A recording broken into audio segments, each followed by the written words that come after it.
closed because of sinkholes and erosion.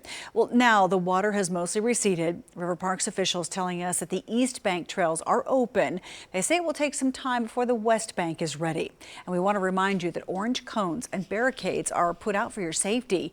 You should avoid areas that have been closed off. And while Tulsa is out of flood stage with the Arkansas River, Muskogee and surrounding areas still are not. The river near Muskogee is in major flood level at more than 34 feet. And tonight, families that lost everything are getting help from complete strangers. 2 Works View's Christy Maria is live in Muskogee County now. And Chris, what are you seeing with the families recovering? Karen, they call it a long road ahead, a slow process of cleaning out everything they own out of their homes. Now, this is the destruction just east of Muskogee. This family losing everything after their home flooded to the ceiling. They were able to make it back home yesterday, the past week feeling like months to them. But it's what happened today that makes this story so special. One of the families who was stuck in Braggs was helped by people in this area, getting food and supplies shipped to them when they couldn't make it out. Today, one of those families paid it back. I'm thinking I want to come every day until it's done because I wouldn't want to be left with this by myself. So I want to help as much as we can. It's just been amazing how good-hearted people are. Now, Mike and Diane Ogle, who live at this home, fled 2 days before their house filled up. Mike spent the days away shuttling people and supplies back and forth to the families stranded in Braggs. And we were only here a couple hours, but this entire area that was cleaned out of the home would not have been possible without people coming and helping out. And even as we were here, people were driving by offering food, water, even freeze pops to everyone around here, just helping people who have lost everything, make it a little bit easier for them to get back on their feet. Karen, I'll send it back to you. Seeing the best out of the worst that can happen. Well, in Rogers County, residents are getting a jump on the recovery process. City officials and nonprofit agencies held an event to connect people with resources today.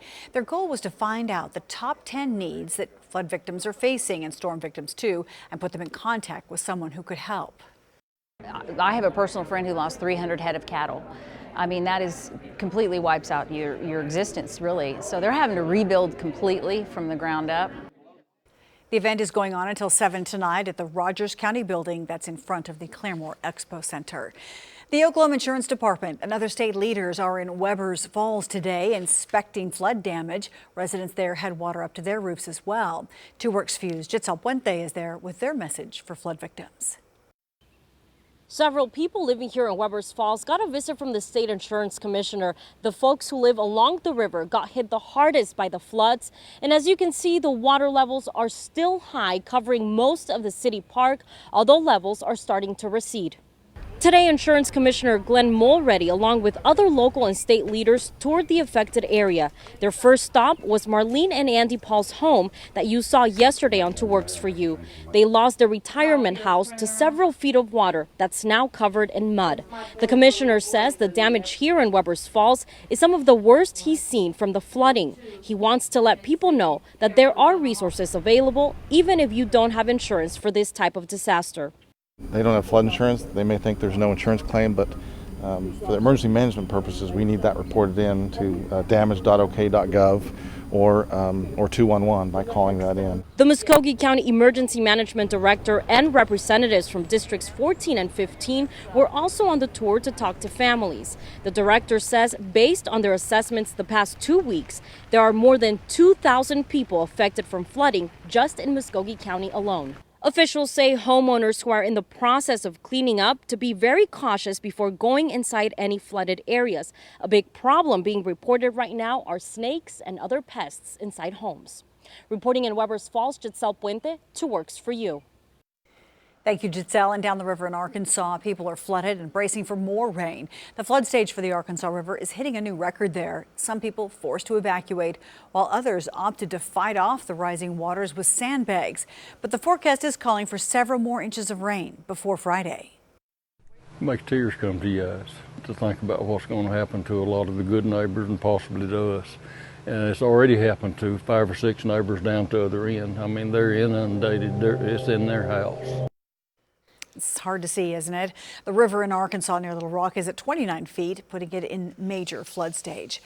Now, the government has approved a request to extend the filing period for families who receive SNAP benefits in Oklahoma.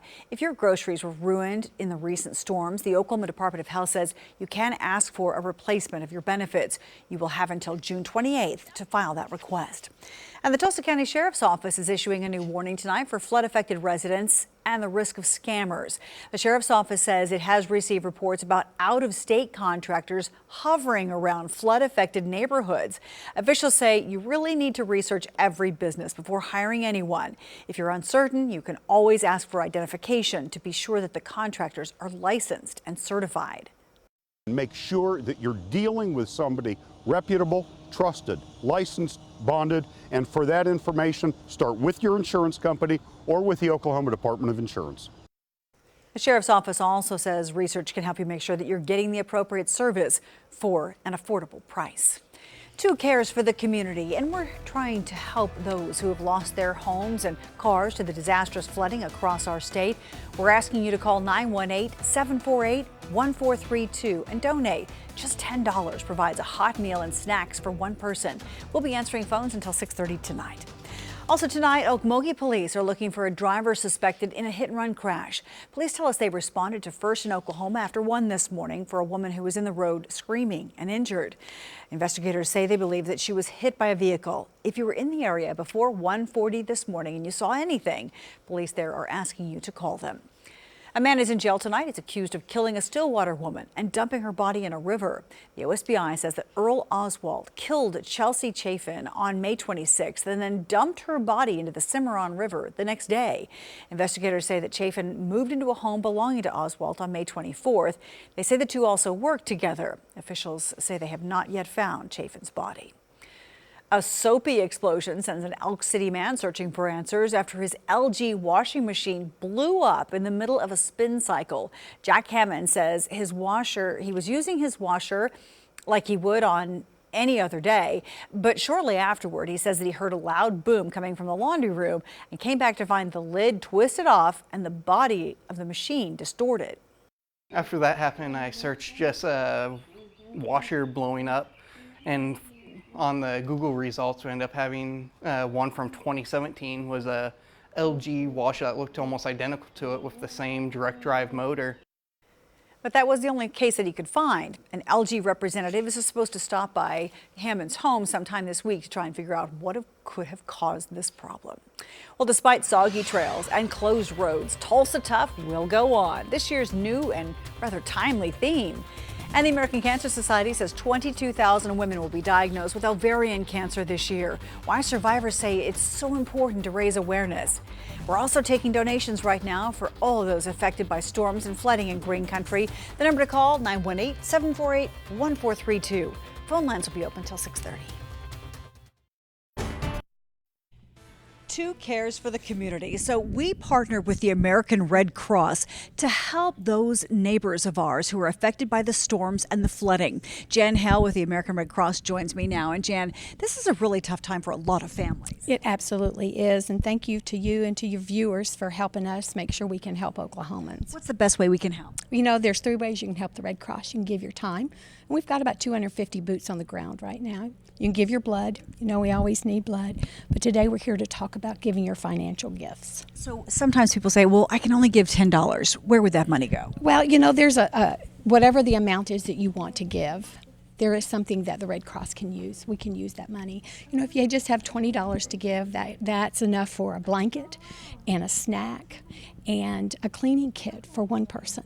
And a hug, right? And a hug, absolutely. Or that $20 can go for cleaning supplies for a family of 4. So there's lots of different opportunities. All right. Well, we encourage you to call.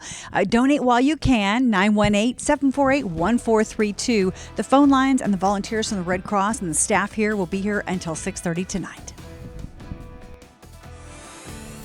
All right, well, it was a rain-free day here in East Oklahoma. We're dry conditions here in northeastern portions of Oklahoma. As we head towards this weekend, we're going to see improving conditions. Yeah, we should be dry. We should see some sunshine with temperatures starting to rebound again and relatively pleasant conditions. Now, we do have a good chance for rain and storms for our Thursday and Friday. but unfortunately, they could produce some heavy rainfall. Tornado count across the central United States. This is for this year so far, looking up to 85 tornadoes reported in the state of Oklahoma up until this date. So that's pretty impressive. We're 6th on the list, as you can see, are in the top 5 and top 6 across the southern United States. You can see Texas at 153, Mississippi at 85, and Missouri at 88. Now, if we were to look at this just a month ago, we were only seeing about 2 to 3 tornadoes at the end of April. That changed drastically. April, or I should say May, brought a significant amount of tornadoes across the central United States. And most of the U.S. reporting above normal tornadoes. Even California up to 13 for the year. Right now, dual Doppler is quiet and dry here in northeast Oklahoma. No rain to look at here in the eastern half of our state today. Any thunderstorm activity as well to the east of us in Missouri, off in Arkansas. But again, that's about to change as another storm system approaches our area. And that rain chance will begin on Thursday into Friday. Right now, we're at 84 warm degrees outside. Climb to 85 this afternoon. A little bit of a southwesterly breeze at this hour at 9 miles per hour. Dew point still high, though, at 70. And so that means it's going to feel humid, especially tomorrow. If we see a little more in the way of sunshine, it's going to make things a little toasty, a little steamy across the area.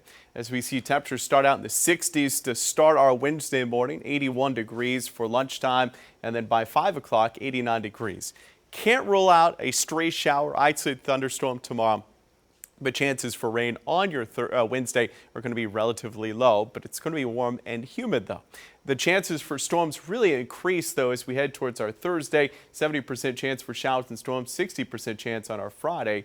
A slight chance that lingers in early Saturday morning, but then we clear Saturday afternoon. Warm on Sunday. Here comes a cool front, though. Late Sunday should come through dry, and that's going to cool us down into lower 80s for Monday, Tuesday, and then Wednesday and Thursday, still dry next week, mid-80s.